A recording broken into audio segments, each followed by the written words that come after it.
So we're going to ask the patient to lie prone, and we're going to start with oscillatory articulation combined with some myofascial release, some soft tissue work in the lumbar spine. So can you please lie on your front?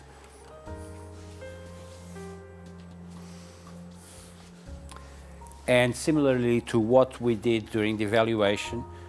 we're going to introduce an element of rocking, an element of oscillatory articulation, and focusing on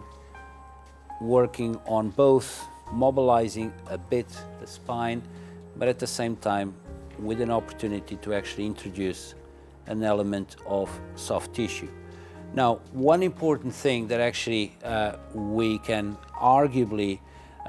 be achieving here with this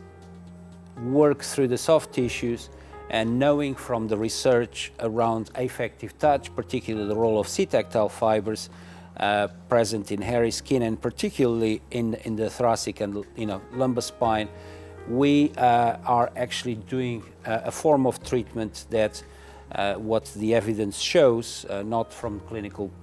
populations, but from neuroscience, shows a more of a modulation, more of an access to areas of the interoceptive system such as the insula. So the work here is not purely done from a structural perspective or to achieve an improvement in the quality of movement or to release tension only, but at the same time working always from the perspective that actually it is a neurophysiological response, is using the body as a sensory landscape, and thinking about what that enables us to actually work at deeper levels.